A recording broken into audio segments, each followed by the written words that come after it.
Well, good afternoon, everybody. It's the last Tuesday in October, right? 26, 27, September. September, last September. Welcome to Recovery Live's Book Club Addiction. Alicia Martinez and I are going to pick another book that we've been reading or have read and kind of overview it and see how it relates to all the subjects we talk about when it comes to recovery. Um,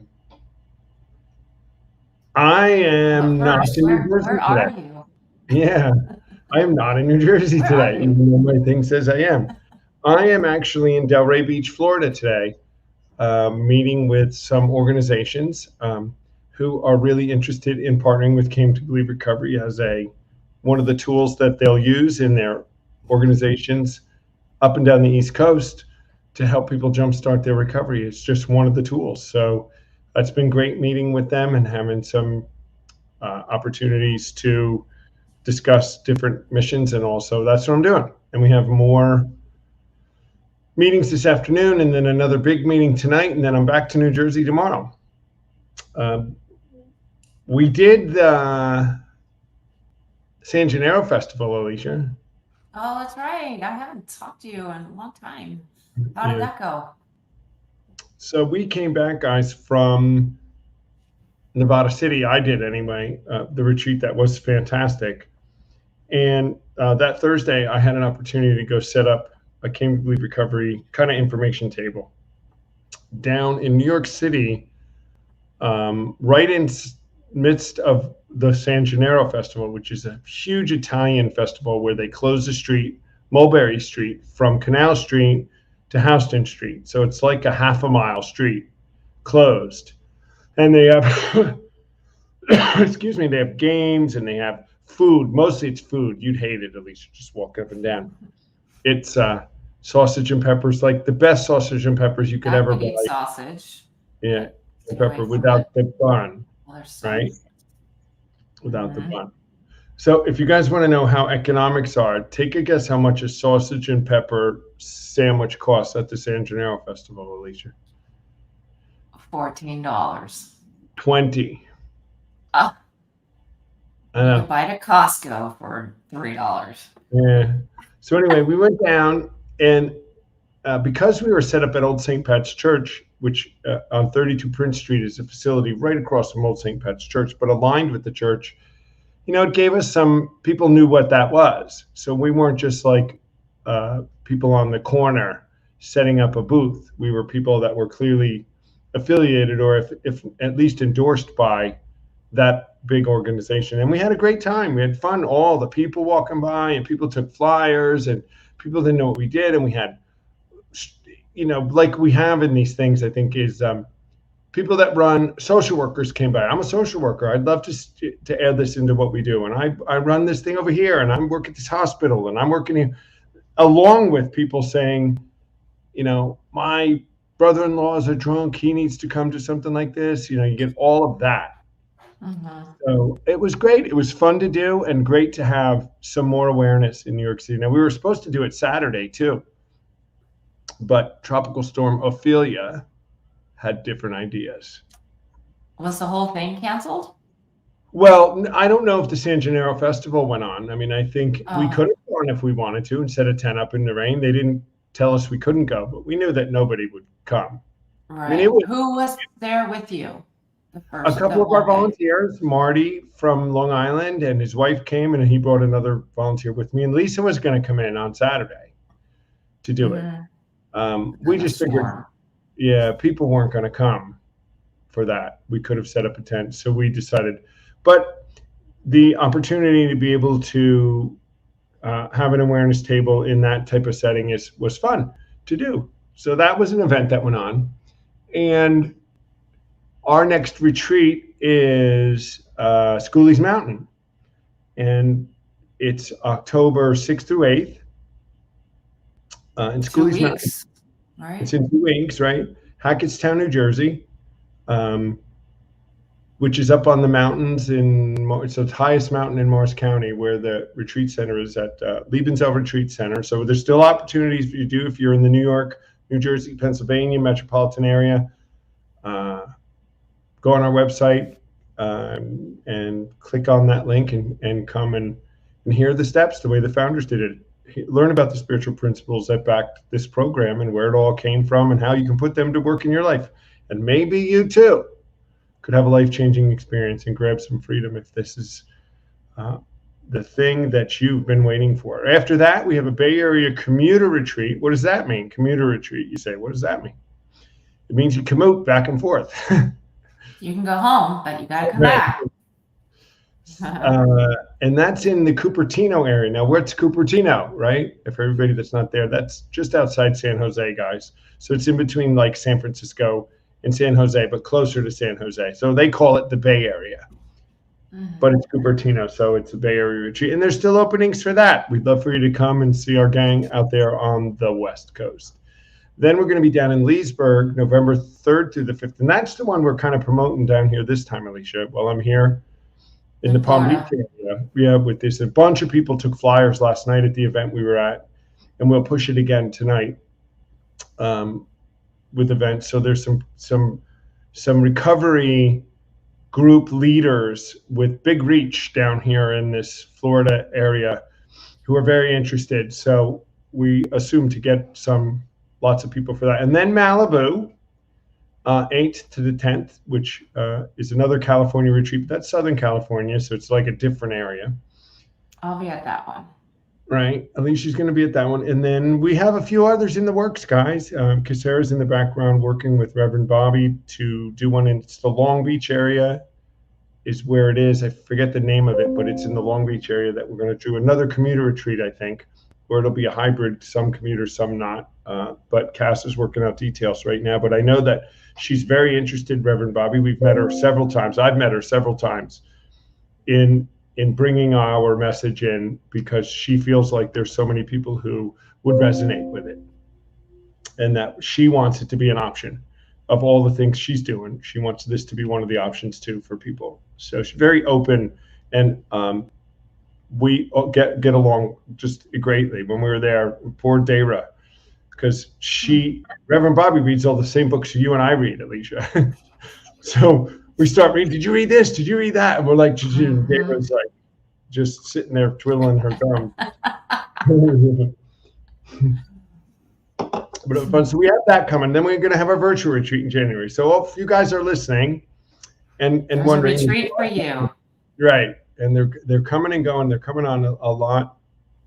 I'm still really active in New York City doing some things. So there we go. That's what we got coming, guys. We'd love to see you at one of our retreats. I'm not watching comments. Let's see what the comments are. Let's see who's on. Oh, Anna. Yeah. Anna is on. And Dale. He's actually with you somewhere, but he's right there. Yeah, Dale's so let's get to. Yeah. All right. Alicia's just chomping at the book that we have this week.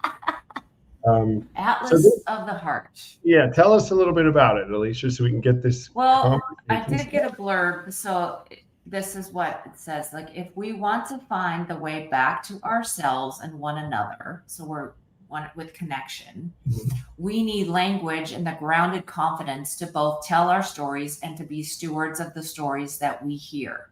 In Atlas of the Heart, we explore 87 of the emotions and experiences that define what it means to be human and walk through a new framework for cultivating meaningful connection.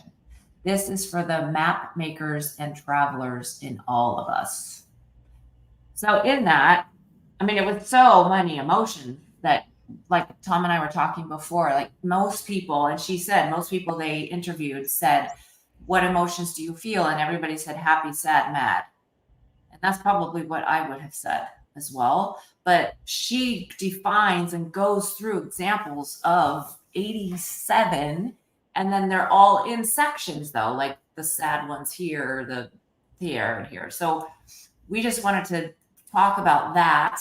And it's not about addiction. It's not about, but it's a human experience that we have emotions. And it's important for us to be engaged in what we feel. So it ties in with awareness and step 4 and our defects of character. A lot of those were mentioned in the book.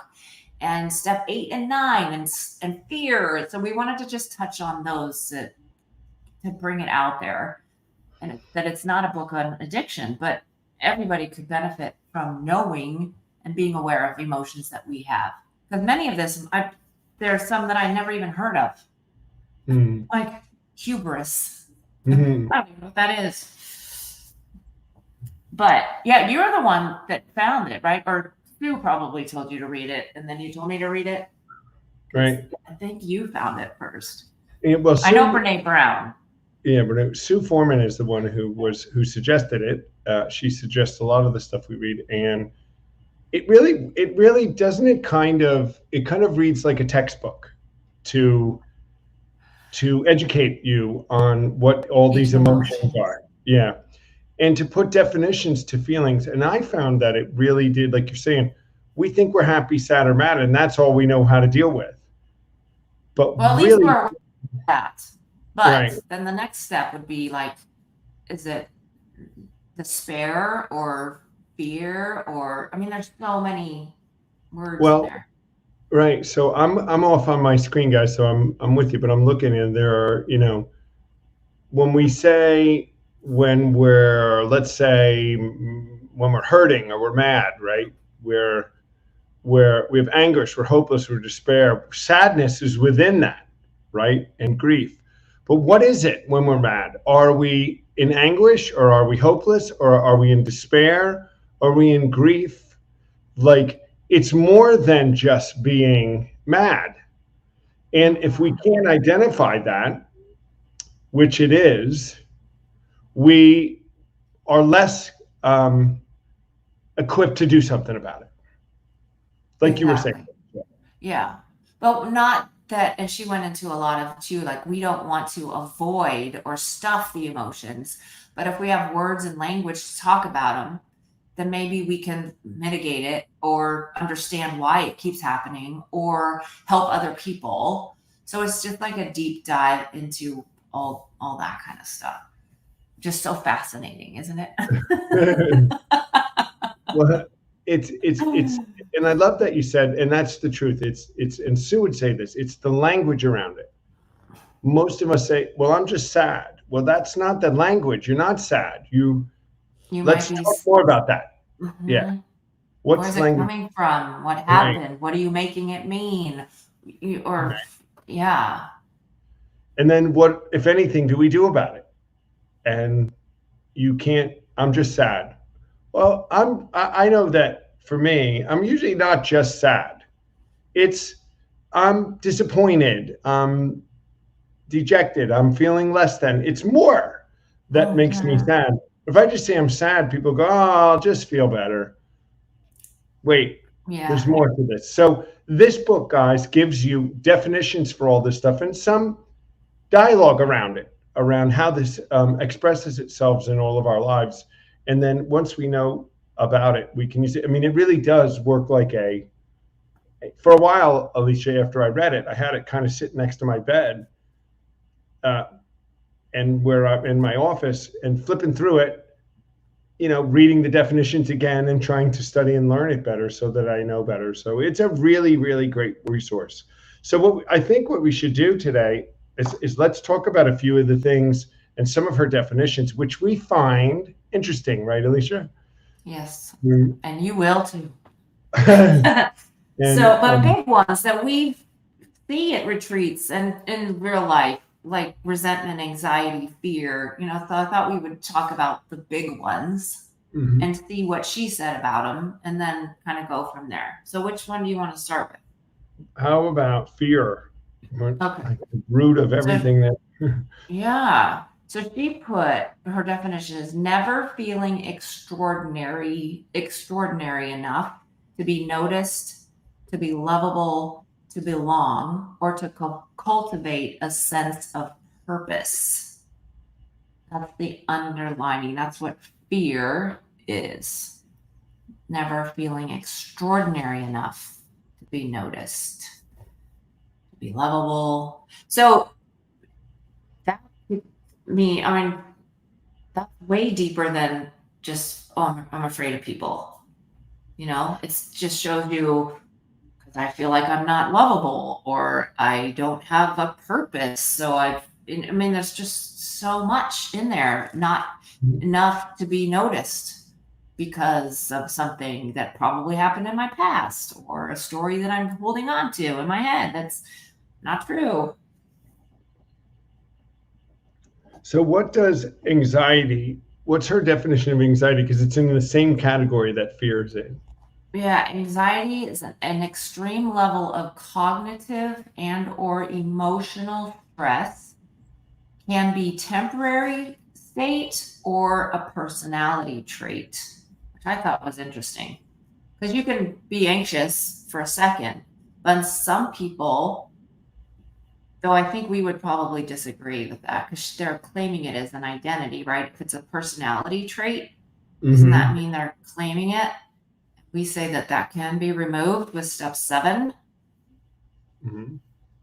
But people, if they claim that as a trait, then they feel that that's their identity. I don't know if I agree with that. That would be a good idea.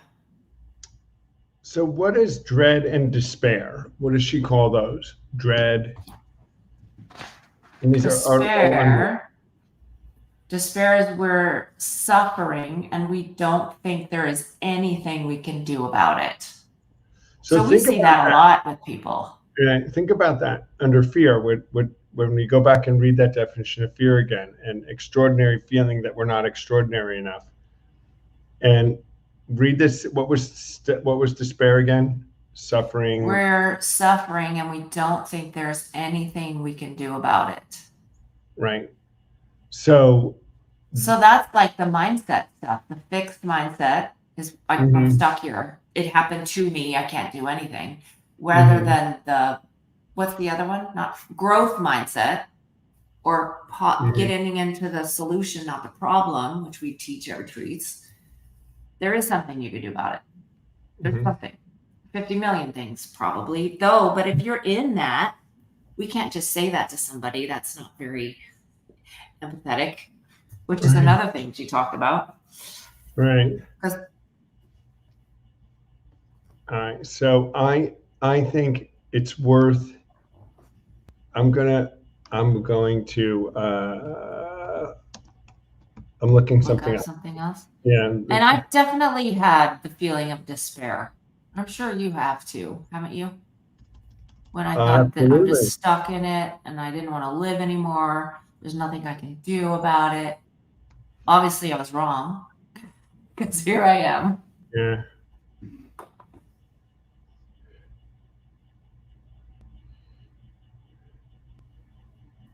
And anxiety, she said too, is an intolerance to uncertainty. So I thought that was interesting. Like sometimes we just don't know and we need to find out and grow and sit in that. In the uncertain. Like, I don't know how to do the steps. I don't know how to sponsor somebody. I don't know how to live without that addiction. That can cause a lot of anxiety in people. I'm trying to find that definition that you had. Just read your fear definition again. I'm not finding the one you found quick enough. Oh, because you need to put Brene Brown in the Google. I did. And didn't come. Never feeling extraordinary enough to be noticed, to be lovable, to belong, or to cultivate a sense of purpose. All right. So that definition, and when we look at Dale Barker's comment, and he's right, feelings aren't necessarily true. Feeling the fear, feeling not extraordinary enough, does not mean it's true. But we still feel it. Right. We feel it, but we act, and then we act on it. We act from being it that way. So transitioning ourselves from saying, how do I stop being fears where I am extraordinary enough, where I am lovable, it solves a lot of the fear, but how do we make that transition? For us in recovery, at least in our program, we make the transition by naming it, number one, realizing that we are valuable and we're worth it, and making that transition, start speaking that into our lives. And then all of a sudden, the feeling of that doesn't control us anymore because we have a process to go through, right? We have our step 10. No. I'm not a fearful person anymore. I may feel like it, right? But we start this process like this, but uh, understanding it, you can't name it unless unless you name it. You can't do anything about it. So this is why this is really important, naming the things. It's what we do at retreats. We tell everybody, let's name your character defects. Let's name the things, the liabilities, the things that you can say are Blocking us. blocking us. And I think this was like a 4-step on steroids for me by reading it and seeing 87 things that, we use Can you 20. imagine if our 4-step had 87 words instead of 20? Well, there are those maybe, Sue Foreman might say we should, this. I would love it. I would have all of them. But I would say this is a 10-step stuff. This is 10 steps. So if I'm not feared and I keep having issues, let me look a little deeper into it. It's despair, it's anxiety. Let's name it deeper, and then let's do some process around that. But either way, we're moving forward, living in the go. We're moving because we have learned to identify it. And taking responsibility. Like, for example, she wrote about worry is not an emotion. It's a chain of negative thoughts, and it's not helpful for coping. Right. But how many of us go to worry and we're unconsciously thinking that's going to be helpful? It's not. And so we need to notice it, and we need to take responsibility for it. And like, what can I do? Who can I talk to? What am I worrying about? Is there something I can do about it? Then get into action rather than to just stew and worry. Then prepare or, do something. All right, let's take it. Anna says, I feel a ton of despair. All right, read the definition of despair again. Okay. We're suffering and we don't think there's anything we can do about it. Right. So all you have to do is be friends with Anna on Facebook, and you'll know that her having despair is a feeling, like Dale Barker says, doesn't mean it's true. But you're not in a desperate state because you are doing stuff about it, and you have been doing stuff. Do you see those posts from Anna that says, I got a 90 on my test? I got an 80. She's been doing nothing but moving forward. This is a big cheer behind for you, Anna. So feeling despair and actually being in despair, I would challenge you on that and say, well, read your own posts on Facebook. You shouldn't be speaking that because you're doing what you're supposed to and walking right out of it. But that's really interesting. But she can't do anything about it until she knows that she has it, feeling despair. And maybe that definition right now is what made her realize that's what it is. It's despair that I have. So I don't think I can do anything about this, right? And then step 10, 11, and 12, right, can help any of us with any of these emotions, like praying for God to relieve you, or praying to God to show you what you can do, your part. And if it's your thoughts that are keeping you there and it's fixed mindset, then that's something that you would have to shift.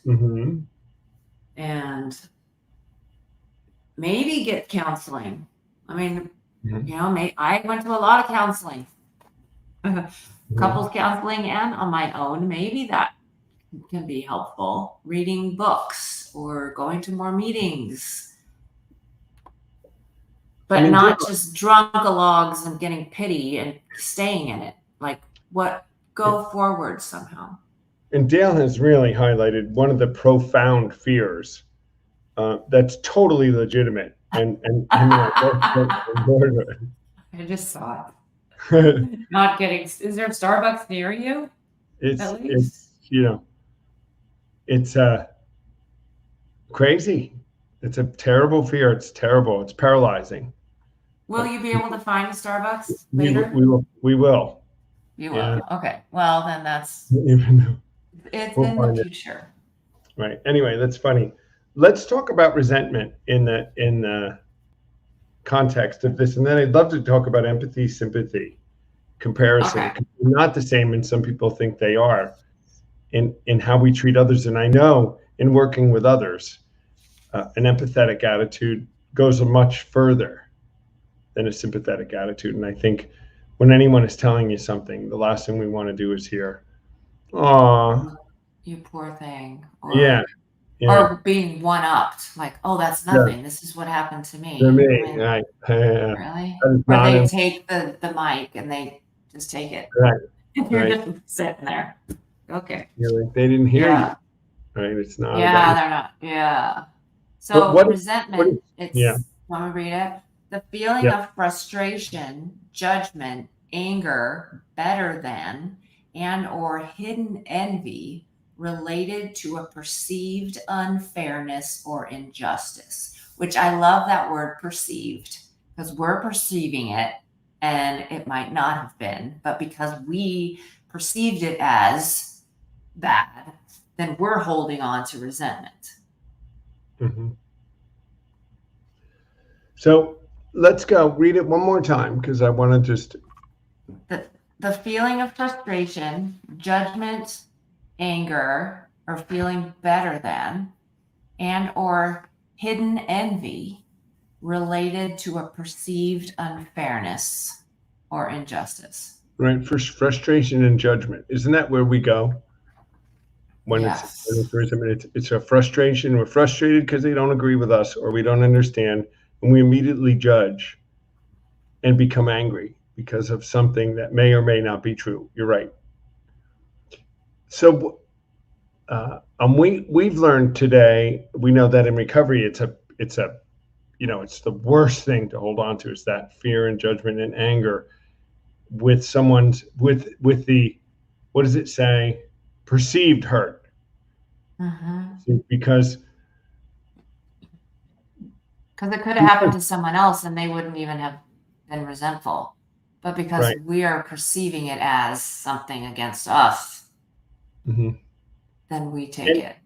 And is it a hurt or is it some truth? Is it a button we need pushed? Is it a defect of character that needs our work? Is it, in our judgment and our frustration, how we deal with it all has to do with how we look at it. And when someone Yeah. does something, what really does this mean? Is this really them hurting us? And there's an action to take if it truly is. We're not meant to be doormats. If someone's truly treating us with disrespect or something, it's we're to stand up for ourselves. There's nothing wrong with that. But many times, at least I find, when I have a resentment, it's absolutely my button being pushed. I try so hard today to look quickly at it. It's my button. And that takes honesty, which is what we Yeah. teach and show and learn. That we have to look at ourselves, like, why am I feeling so resentful? Rather than they made me feel. They can't make you feel anything. That's in you. That's you. So look at you. Right. Something's being triggered. Unless it is, something that a boundary that you have to set. But most often, I would think it's something that we need to look at. Right. And I've gotten a really healthy view at, when somebody says something that's just dead wrong, instead of being resentful about it, like Dale Barker, who we'll talk about liking the Red Sox. And I don't get resentful about it. I don't get frustrated or angry right. He's just wrong. And if he's wrong, it's disregard the feeling. So, yeah, see, you punching out of that. And he can't talk for himself. He'll get you later. But I'm going to give an example because I was at Life Group this week. And because of this book and this resentment thing, someone was sharing about feeling resentful because he's a hard worker. He's type A and like my husband. And he gets resentful when people don't work to his level, right? Or they take vacations when he's still at work and he's resentful. And I said, I'm reading this book. And Brene Brown says that many of the resentments that we feel, it sounds like it might be yours, but I'm not placing it on you. It's not resentment, it's actually jealousy, because you're jealous that they're going on vacation and you're not because you're stuck in your type A and you're not going. It's not resentment. It's jealousy, and you need to relax.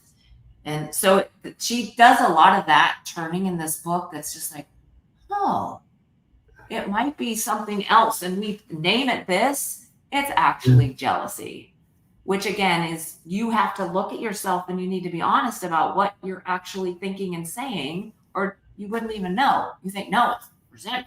They're lazy. No, it's because you work too hard and you never take vacations and you're jealous. So I love that because it just turns on ourselves for us to look deeper into what we're actually feeling. Right. And it's expectations of others, right? What are they? Premeditated resentment, someone says? Expectations of others. Hey, that's interesting. Do look up expectations now because we're going down this hole. Because it's What one is of that? the, it's Is that under a feeling? expectations, I think is under here. Yeah, it's the 87. Let me see where it is. It's one of them. Yeah, it's under things don't go when things don't go as planned. Expectations. I guess it's an emotion. She's calling it an emotion or an experience. Expectations. Expectations are resentments waiting to happen. Right. Brene says, according to Brene Brown. She even goes so far as to say that expectations are sometimes shame under construction. When we develop expectations, we paint a vivid picture in our head of how things are going to be, look and feel, and riskiest of all, how the people around us will behave and respond. And we have no control over that. And then so when that doesn't happen, we get resentful. When it's our expectations is the cause of that resentment. It's not that person. I love That's it. a huge one for us, right? Yes. We want everyone to do what we want them to do when we want them to do it yesterday. Right. Well, this ties into so much of the steps, but let's go to like 8 and 9. Like we might expect them to like totally forgive us and be loving, and that might not happen. It just might not happen. And don't they know I just gave up drinking and drugging and I'm this new person? Why can't everything just go away? You know, and we get and when they're it doesn't, holding on to their own stuff, you know, and they might not be in the program, and so we have to kind of deal with that real life stuff too, and have grace for people in our lives that are not ready to forgive us. And so let's go to some of the opposite. If we're not going to have expectations, we're not living in fear and anxiety and resentful and with despair. We're starting a new life, and we're going to try to be empathetic, sympathetic, compassionate. I mean, these are things that are great qualities for us to be with others, but they do or don't hit the mark depending upon how you use it. Sympathy and compassion and empathy. Yeah, because sympathy, she says, creates an uneven power dynamic and can lead to more isolation and disconnection. So if you don't have empathy, which is connecting with people, so we know we are not alone in our struggle, like step 5, sympathy is more of like, oh, you poor thing. You know, like I've never done that, or I've never had resentment like you. Yeah, I'm being dramatic, but that's what sympathy feels like. It's not helpful. It makes us feel even more isolated, more alone. And then she was talking, go ahead. Of compassion is almost like doing something for someone that may or may not be good for them. You know, I'm very compassionate for them, so I'm going to do this, which will solve their problem, which it may not be the solution to their problem. And they weren't asking you to solve it, maybe. And and she went into many examples of moms or fathers of children of like letting them be in the struggle if it's not going to hurt them physically, so they can figure out how to live. So many moms just fix it and fix it and fix it, and now we have 20 and 30-year-olds that can't even function because their mommy used to fix it, and Mhm. look at our world now. So, I've gotten better at this because I'm aware of it now, not perfect at it, but about giving empathy, even in a situation where I might have some solutions or some suggestions or some advice for somebody, when they're not in the place to hear it, you know, Oh, I go you there all the time. know, All the time. Well, you let me do. tell you, you could do this, this, this, this, and Yes, you this. do Tell me that. when you do it, and then Yeah. I'll. Well, you like to start with you I need want to. to fix it. You do that. I You do. need to. I do He it with does. everyone. You do. We all know what we need to do. I tell people today, if you want to know what you need to do, call Alicea. Alicea. What you need to do. But if I was looking at the book, that comes from unworthiness on my part. It comes from fear. It comes from, I don't want any confrontation. I've done this, so I want to help you. That's the underlying stuff, but it comes out as pride, judgment, and let me fix you. So I had somebody that was in my world spiraling over a real issue, right? A real thing, which had that person in a state of anxiety, a state of panic, a state of chaos because of a consequence. And it would have been easy for me, who's not paying the consequence, who has no history in the problem, who has nothing, to say, well, I mean, there's nothing you can do about it. It's not that easy. Take it easy. All those things that are not helpful to somebody when they're in the middle of it at that time. But I'll tell you, it takes a little bit of, restraint to not go there and just go, wow, this is tough. This is a tough one. I understand. I mean, I get this. I can imagine this is a tough one for you. And then maybe if it's there, you could say, is there something I can do? Do you want me to give you advice, or do you want me to just listen and be here? Well, I just stayed with it and stayed quiet for most of it and did some things and just, oh no, wow, that's not good. Wow. Yeah. You could go, I know when that happened to me, or I've been in this situation before. So I understand. That's okay. Because I've been in this, and oh boy, yeah, it sucks when the hammer's coming down. Just go along with them, right? Yeah, when the hammer comes down, it sucks. Oh my, sounds like it was. It sounds like that was a tough one.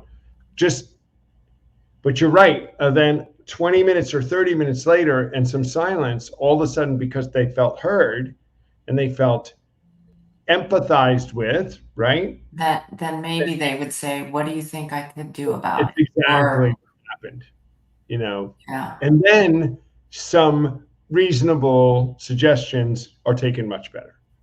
But empathy is tough, and it's the thing that's needed. And then later I was told, thank you so much for just not trying to solve this in the moment, because it wasn't solvable. And we grow up, right? Where Dale Barker will say, why do we always give him credit for everything? It's to my detriment, because I always have it is, because he'll remind you. Right. We get to be record this, Dale. Record it. Yeah, we get to be healthier than those around us. We get better at this. If we're doing this living in the go thing, Alicea, we learn this. We read Atlas of the Heart. We put this into practice in our lives, and then we see how it works, and then work it more and more and more. It does work, guys. When we do, if you guys have here, and if you come to retreats, we always say we do this stuff that we tell you. We're not perfect at it, but we are working at trying to put this stuff into our lives and do this stuff that we talk about. I want to go back to one thing that you were talking about, how because Timothy, my husband, and I have read so many marriage books and counseling and it's stereotypical that girls just want to talk, and just be heard, like we just said, right? And that I am not he always calls me the man in the situation. I want to be fixed. Fix me. I don't want to just talk and talk and talk and be in it. What do I do? Fix it. And so it's kind of funny whenever this kind of comes up, he'll kind of like sit there because he's thinking, well, girls just want to be listened to. No, tell me what to do. I want to take action. Help me.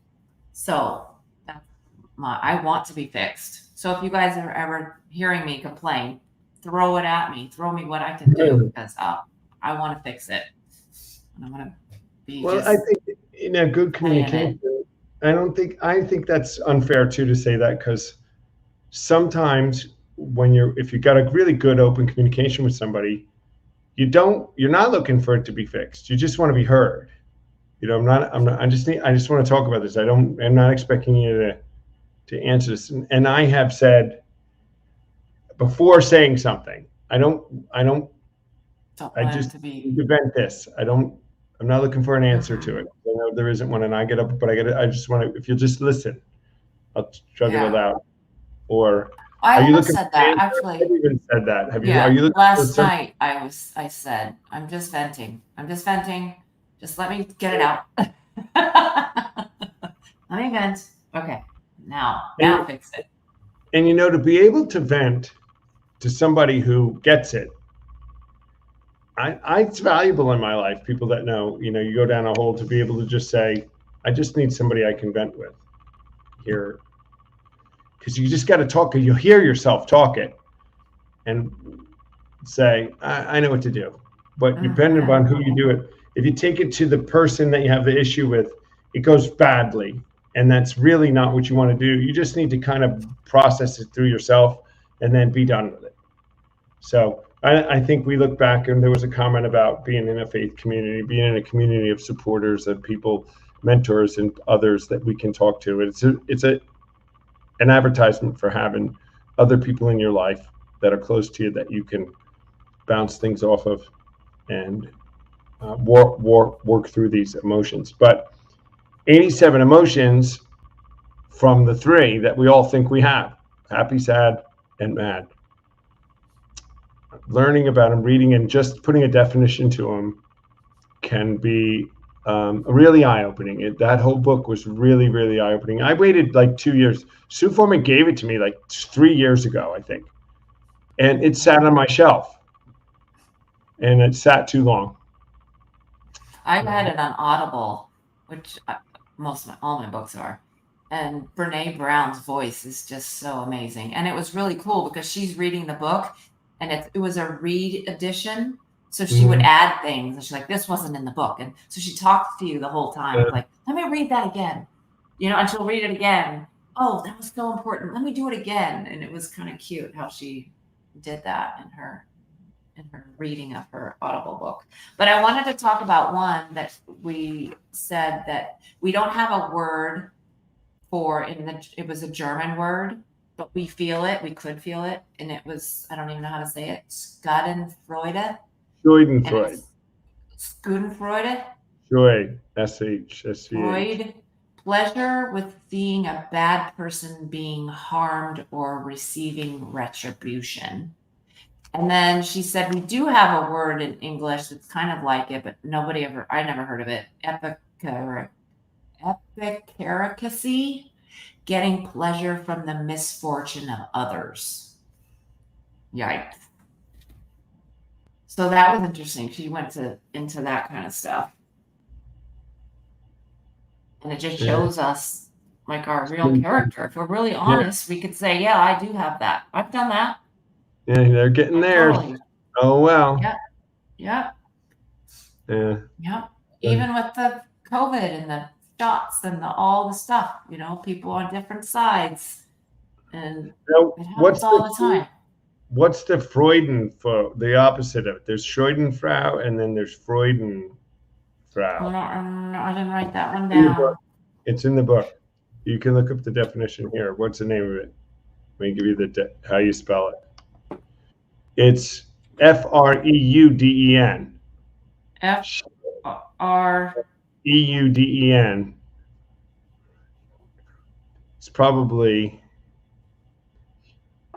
Freudenschröder. Yeah. Sorrow at another's success. Wow. So So that's the Schadenfreude same. is being happy that someone else is having problems, and Freudenfreude is being upset because someone else did well. Which I think is really common. That's Oh, really that's envy. like jealousy and envy. Yeah. Yes.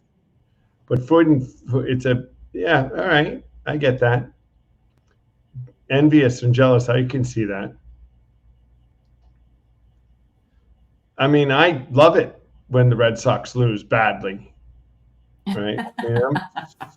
I'm taking happy in it. The silence. When the Yankees are playing the Red Sox, just watch my Facebook. If there's no posts from Dale, it means the Red Sox are losing. Because, it's funny if there are. But I mean, those are tough things to feel like that's the whole the grass envy, is the grass is always greener. And I will say, look at your grass, right? It's not that theirs is green, it's yours is brown. And exactly. I'm doing a speech on that on Thursday in Toastmasters. You are? A 7-minute speech on the grass is not greener, and work on your relationships and take responsibility and all. Yeah, I'm doing that on Thursday. On your thing. Oh, great. Well, we really recommend, guys, that you read this book. This is almost a Atlas of the Heart. It's Brene Brown. It could be a must-read for anybody to just kind of, there's not anybody that wouldn't get something out of this, I think, and get some greater awareness around putting definitions and putting language around what they're feeling to make it clearer and to help you rise above and become healthier and heal from whatever it is and manage your situations with others. And I think even define what's happening with others to you so that we can better move forward in all of our relationships. It's 1:48 here on the East Coast, right? 10:48 there in California, and probably 5:48 in the UK. Next week will be in October next week, Alicea. So birthday. Wow. Oh, we need to think of a new challenge of the month, so we'll update that next week. We'll have an October, and these are fitness challenges now, guys, that we have for the month. Or nutrition. We could do a nutrition or fitness, but I haven't decided yet. I'm loving the running thing, though. Though it's cold and rainy today, but I still ran 2 miles. But we'll see. Do you know what? We'll talk next week. So everybody have a great rest of your week, wherever you are around the half of the globe that can hear our live stream. And we'll see you next week, 10 a.m. Pacific, 1 p.m. East Coast, 6 p.m. in the UK, right here on Recovery Live. Take care. Bye.